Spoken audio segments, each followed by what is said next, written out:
story you are about to hear is true. Only the names have been changed to protect the innocent. Fatima Cigarettes, best of all long cigarettes, brings you Dragnet.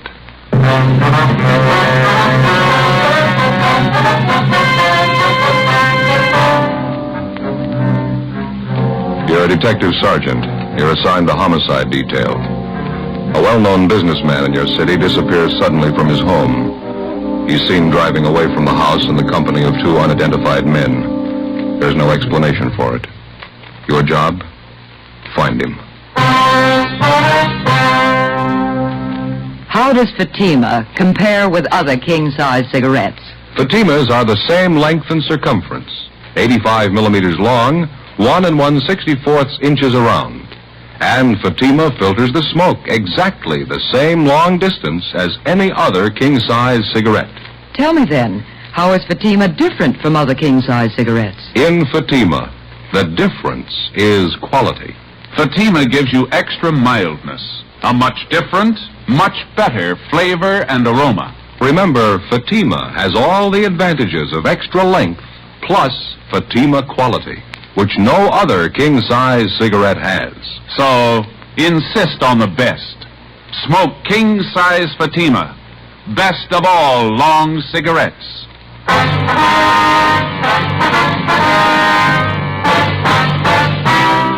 Dragnet, the documented drama of an actual crime. For the next 30 minutes, in cooperation with the Los Angeles Police Department, you will travel step by step on the side of the law through an actual case transcribed from official police files. From beginning to end, from crime to punishment, Dragnet is the story of your police force in action. It was Wednesday, October 10th. It was mild in Los Angeles. We were working the night watch out of homicide detail. My partner's Ben Romero. The boss is Captain Lorman. My name's Friday. I was on the way back from the record bureau, and it was 10:38 p.m. when I got to room 42. Homicide. Hey, Ben? Romero? Right here, Joe. Captain's office. Oh, yeah. Captain? Joe, sit down. Thank you. I got your call. What's it all about? You're closer to it than I am, Skipper. You want to brief him? Well, it's a man by the name of Tony Richmond. He disappeared from his house tonight, Joe. Looks like it might be foul play. Tony Richmond. Name sounds a little familiar, doesn't it? Runs a couple of garages around town. Promotes sports events on the side once in a while. Sure. What's the story on him? Well, here's the way we got it from Richmond's wife. He was at home tonight. The whole family was sitting in a back room looking at television. Richmond, his wife, 2 children, and his father-in-law. Yeah. About 9 o'clock, the doorbell rang. Richmond went to answer it. He hasn't been seen since. Yeah? That's right. Mrs. Richmond said she thought she heard a little loud talking at the front door and didn't pay any attention to it. When her husband didn't come back, she went to have a look. Front door was wide open. Her husband was gone. No explanation for it at all, huh? One of the Richmond's neighbors was sitting by her front window at the time, and Mrs. Sanford. She said she saw Mr. Richmond come down the front steps about that time, one man on either side of him. Mm-hmm. She got the idea Richmond didn't want to go with him. Was there any description on the 2 men? It's incomplete. The neighbor said she wasn't sure, but it looked to her like the 2 men pushed Richmond in a dark-colored sedan and drove off. Not much description on the car either, Joe. Well, where does that leave us? We're not positive there's anything wrong yet. There's a possibility it's nothing more than a misunderstanding. How do you figure? We got a couple of men out at the Richmond's house now. The wife told them that Mr. Richmond had a business appointment at 10 o'clock tonight. She didn't know where or with whom. Could have been with those 2 men. Mm-hmm. Doesn't sound quite right, though, does it? I mean, walking out without even telling his wife. No, something else to consider. Wife said that when Richmond went to answer the front door, he was in his shirt sleeves. Yeah. When the neighbor saw him come down the stairs with the 2 men, she said he had his coat on. If those 2 guys were going to grab him off, they wouldn't wait for him to get his coat. Yeah. How's it stand now? Got out a broadcast on a description of the 2 men in the car. Not an awful lot to go on, no license number. Anybody in particular who might have had it in for Richmond? Is there anything like that? No, not that we know of so far. He dressed pretty well, obviously had money, wore quite a bit of jewelry. Well, what have you got lined up for us, Skipper? Well, they've got Barrett and Tommy Bryan standing by at the Richmond's house now, still checking around with Richmond's friends, some of his business associates. Nothing so far. Excuse me. Sure. Homicide, Lorman. Yeah, Tom. How's that? When? Yeah, right away. You know what to do. Keep in touch. Right. Well, that takes it out of the guessing stage. Hmm? That was Brian out at the Richmond house. Mrs. Richmond just got a phone call a few minutes ago. Yeah. man's voice. He told her they were holding her husband. Well, what's her pitch? If she wants him back alive, it'll cost $20,000. As in all cases involving abduction to extort ransom, the investigating police officer is faced immediately with a dozen problems. But first and foremost is the safe return of the victim. When that's accomplished and the danger of death or bodily harm to the victim is removed, the officers then have the freedom to openly hunt down the abductors. But until the time the victim is safely returned, apprehending the criminal suspects remains a secondary consideration.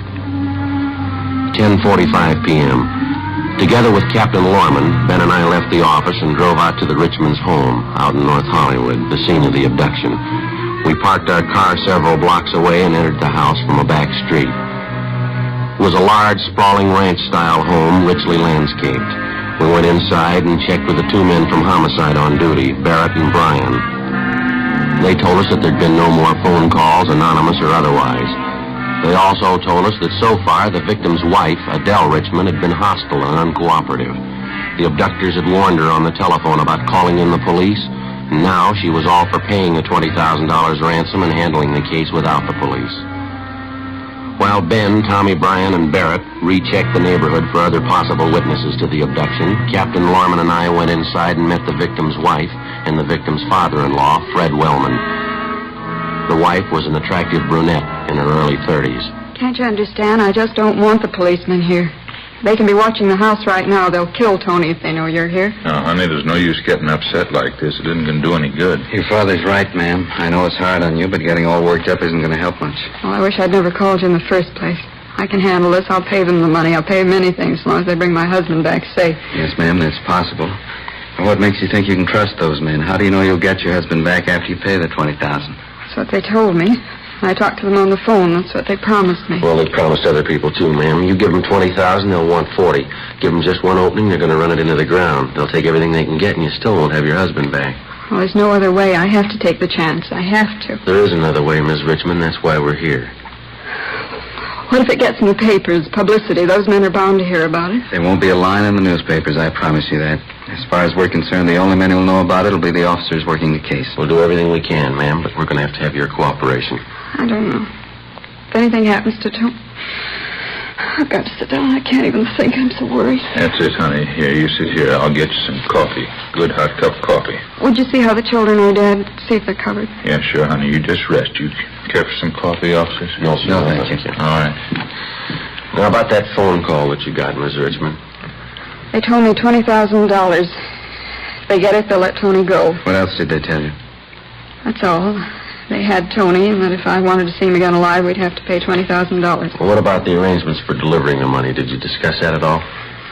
No, all he said was get $20,000 in small bills. He said that, too. He said he'd contact me later about delivering the money. Officer, I can't get that much money together tonight. I don't think you'll have to, ma'am. I'm pretty sure the abductors know that, too. Now, how about the voice on the phone, Miss Richmond? Is there any chance that you might have recognized it?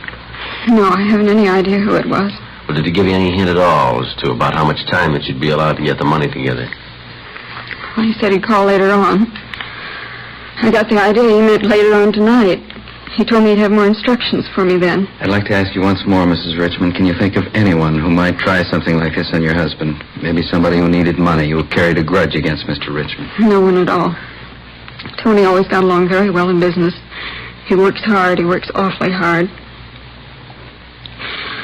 I'm sorry, officer. I can't help thinking the whole thing would be better all around if I just pay the money and make them let my husband go. No, that's just the point, ma'am. Like we said, how do you know they're going to let him go? If they can make $20,000 overnight, it's a good bet they're not going to let him go that easy. You can't make those kind of deals with them. Now, believe us. Tony? What can I do, if anything? Got your coffee, Del. Good hot coffee. I looked in on the children. They were covered. And now you try some of this coffee now. Thank you, Dad. Well, what are we going to do, officers? We can't just sit here and wait. There's a few things I'd like to brief you on to start with. Yes? There'll be a couple of our men stationed here at all times. Another thing, do you have more than one telephone in the house? Yes, sir, we do. There's one here in the den, one in the kitchen. Then we have a plug-in extension for the living room. Fine. The next time the phone rings, you answer it, Mrs. Richmond. One of us will be listening in on the extension. The one in the kitchen, that'd be closest. All right. Now, Now, if it's one of your husband's abductors calling, you tell them it's going to take you time to raise the money. Tell them at least 2 days. Well, suppose they insist. But they say they want it sooner. They could kill my husband tonight. Well, they could, ma'am, but I don't think they will. It's a pretty good bet that they planned on some waiting. Most people don't keep $20,000 around the house, and they know as well as you do that the banks don't open till 10 o'clock tomorrow morning. Something else, Mrs. Richmond. Make it clear to them that you won't have any direct hand in the transaction, paying the ransom. Tell them you're too sick, you're too upset, and that your brother will take care of everything. Oh, you mean one of your officers? Yes, ma'am. Sergeant Friday here can take care of that, Will they believe me? Don't you think they'll get suspicious? Well, maybe, but you have to remember, ma'am, suspicious or not, their only interest is in getting the money and then getting away. Our first problem is to get your husband home safe. When we've got that done, we can worry about the abductors. I see. All right, officer, I'll do all I can to help. Fine, Mrs. Richmond. I think you'll find it's the best way. Joe, you and Romero will be on duty here for the night. Right. You'll monitor all the incoming calls. We'll try and get a tracer on him if you can keep the guy talking on the line long enough. I'll make arrangements for another phone line in here and the use of the neighbor's phone next door. Okay, fine. Do you know if the people next door are home now, sir? Yes, sir, I think they are. Name's Thompson. Almost positive they're home. Okay, fine. All right, Mrs. Richmond, you want to take that? Don't pick it up till I tell you. Joe, over here at this extension. Right. Both of you pick up your receivers at the same time. You ready, Joe? Right. Mrs. Richmond? Now. Hello? Is this Mrs. Richmond? Yes, this is she. This call's about your husband, Mrs. Richmond. Here's your instructions about the money. If you want your husband back alive, follow him. I want to tell you something. I can't handle this alone. Don't I try let my stalling, brother... lady. Just listen. Here are the instructions. I'm only going to say them once. Get 20,000 in small bills by tomorrow. 5s, 10s, and 20s. Bring the cops in on this or we'll kill your husband tonight. Now remember it. We'll get the rest of the instructions tomorrow. Please listen. Can't my brother help? Hello? Fast one. Wouldn't even give her a chance to talk. What'd you say, Sergeant? What was it? Well, let's go back in there. Yeah. Did you hear him, officer? He wouldn't let me talk. Just like the last time. I couldn't even tell him. Yes, ma'am, we heard. Now, why don't you sit down right here? Said not to call the police. Said they'd kill him tonight. They'd kill Tony. Grab her, I got her. Poor Dell. Did you want to clear the sofa off? Yes, sir. Poor Dell's too much for her. All right. There we go. Yeah. I think you ought to call your family doctor, sir. Sedative might help her quite a bit. Get her a little rest anyway. I already did, Sergeant. I could see this coming. I'll get a blanket. Well, what do you think? I only want 20,000 by tomorrow. 5s, 10s, 20s. Said more instructions coming. Threatened to kill Richmond if we moved in. How'd he sound? Like he meant it.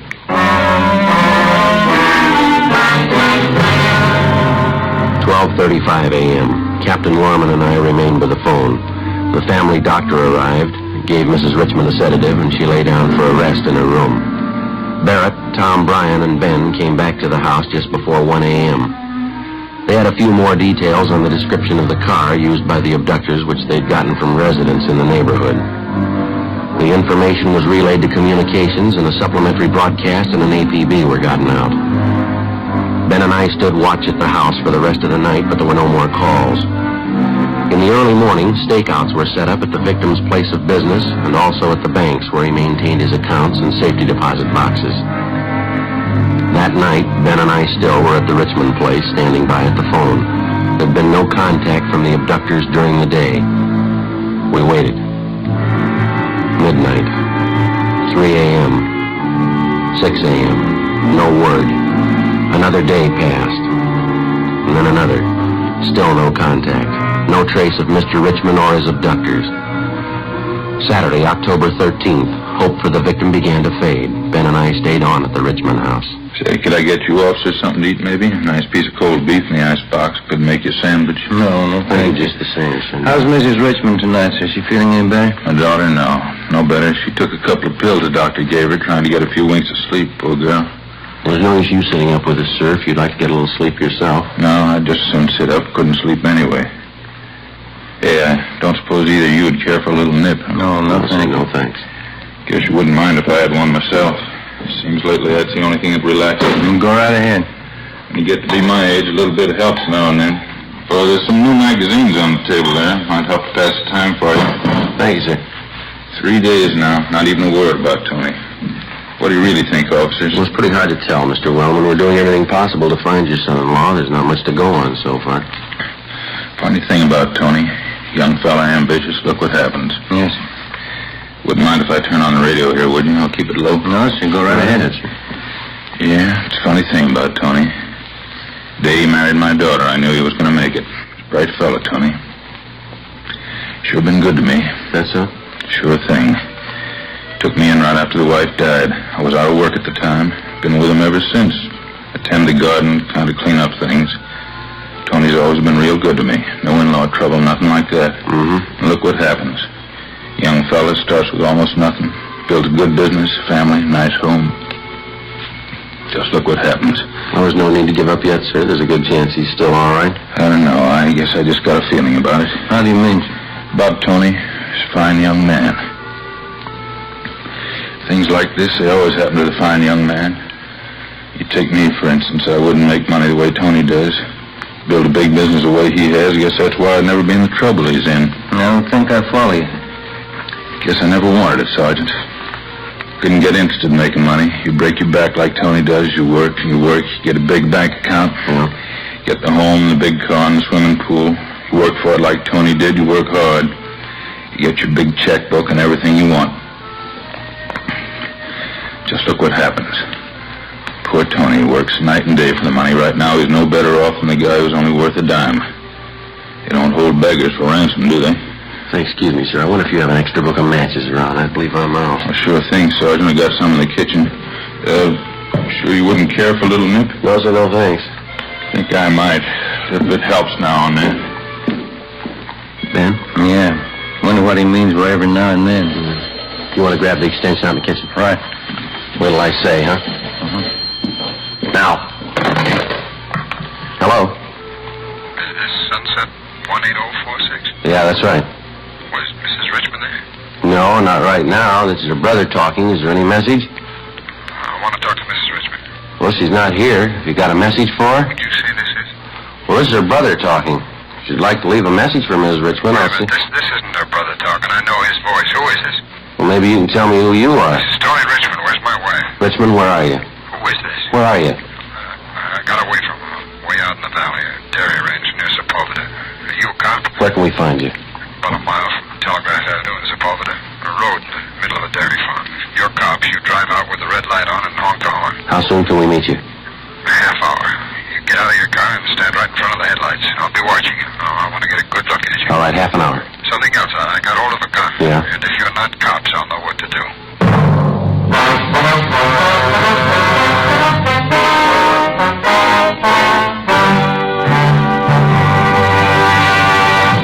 You are listening to Dragnet, authentic cases from official police files. Now, let's look at our Fatima files. Listed under H. Hardwick. Cedric Hardwick, distinguished actor. He says, I find Fatima a very pleasing cigarette. It has a distinctly better flavor. Listed under M. Morley. Maggie Morley, television actress. She says, I like a long cigarette, and I like it extra mild. That's why it's Fatima for me. friends, our files show Fatima's sales are going up. Up every day. The reason for Fatima's ever-increasing popularity can be summed up in 2 words. Fatima quality.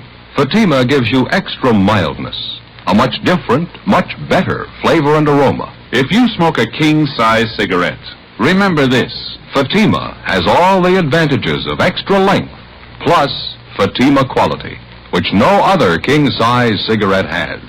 In Fatima, the difference is quality. So insist on the best. Insist on king-size Fatima. Next time, buy Fatima in the distinctive golden yellow package.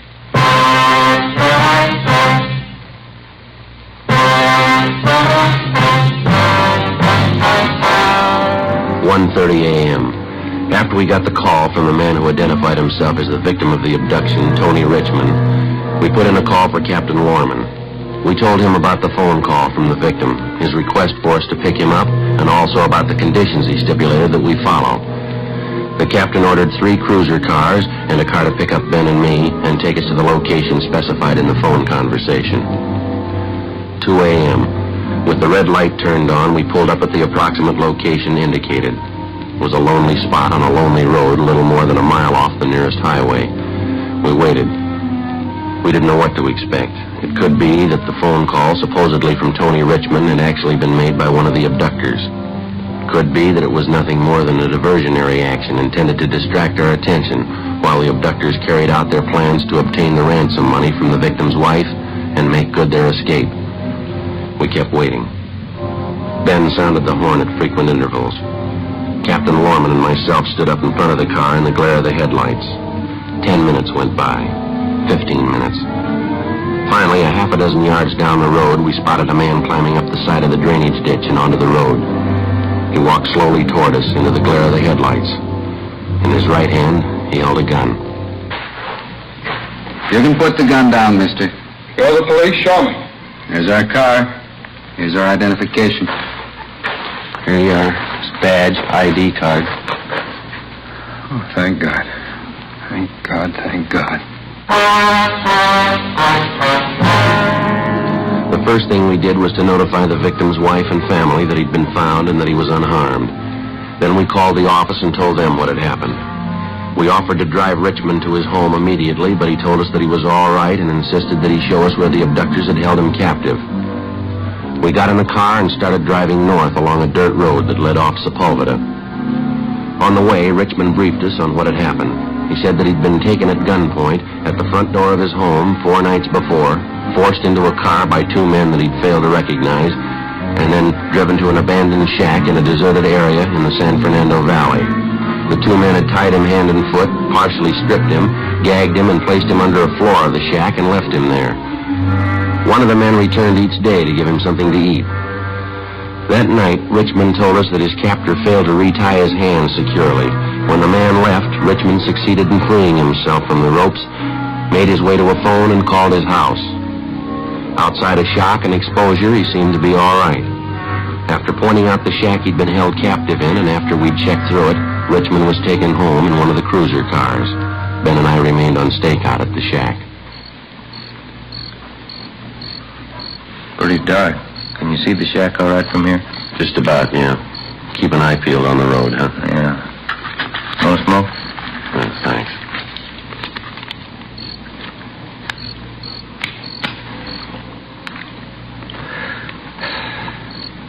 We waited. Nothing happened. 3 a.m. 3:30. No sign of the suspects. 4:30. 5 a.m.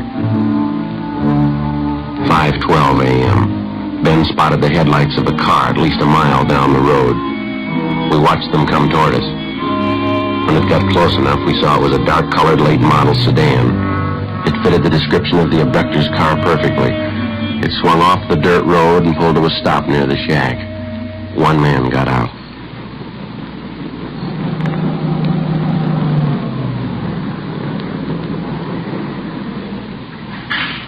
All right. Let's go. All right, Mr. Police Officers, hold it right there. Down, Joe. See him, Ben? Yeah, I ducked behind his car. All right, throw out your gun. I'll give it back. You got some good cover, Joe. Let's go. Come on, move in. Easy. All right! Here's my gun! Out from behind the car, hands behind your head. Cover me, Joe. I'll shake him down. Right. All right, hold it right there. Okay, Joe. He's clean. All right, hands behind you.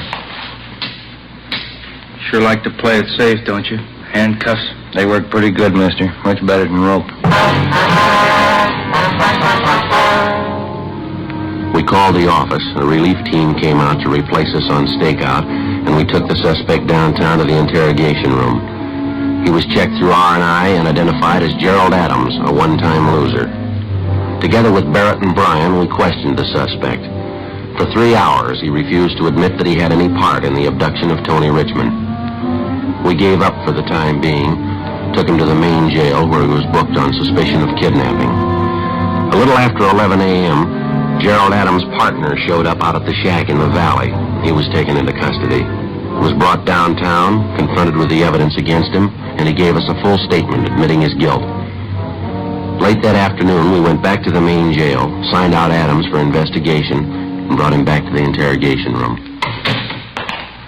Have a seat, Adams.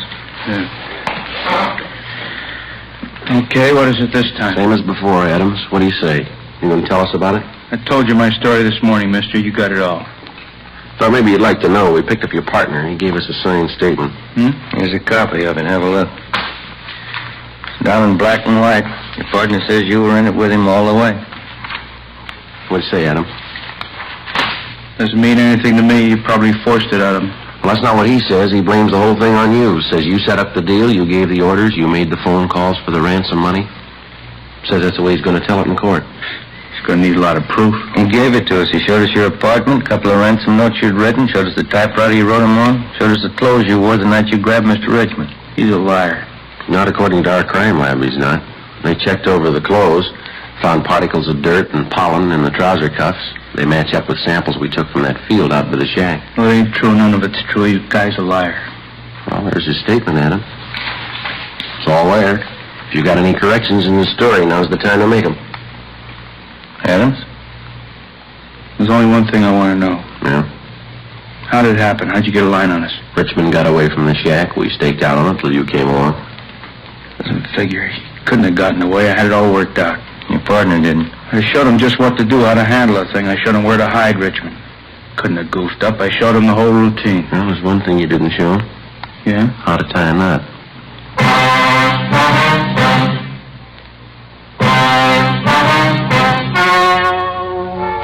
The story you have just heard was true. Only the names were changed to protect the innocent. On December 18th, trial was held in Superior Court, Department 87, City and County of Los Angeles, State of California. In a moment, the results of that trial. And now here is our star, Jack Webb. Thank you. I'd like to speak for a few seconds to our good friends, the cigarette dealers all over the country. Our latest reports show national Fatima sales are still going up. Every day of the week, more and more smokers are enjoying king-size Fatima. Now, as a result, every so often we receive letters from listeners telling us that their dealer is out of Fatimas.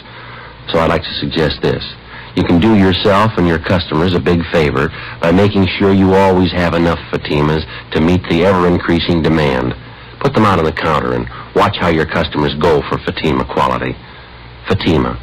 Best of all, long cigarettes. Thank you.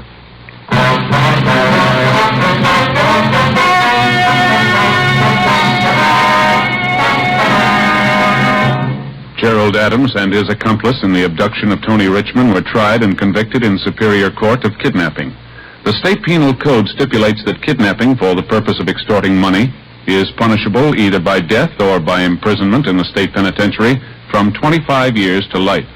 Both Adams and his partner are now serving life terms in the state penitentiary, Folsom, California.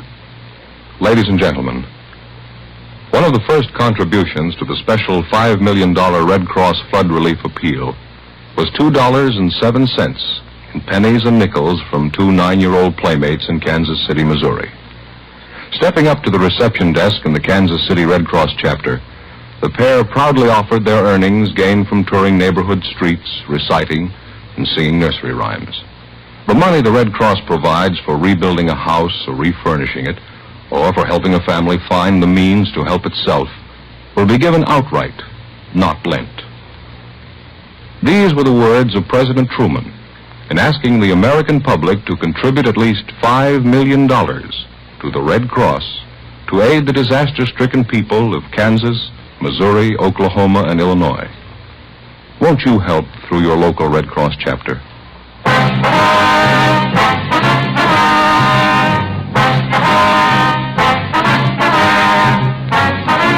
You have just heard Dragnet, a series of authentic cases from official files. Technical advice comes from the Office of Chief of Police W.H. Parker, Los Angeles Police Department. Fatima Cigarettes, best of all long cigarettes, has brought you Dragnet, transcribed from Los Angeles. Stay tuned for Counter Spy next over NBC.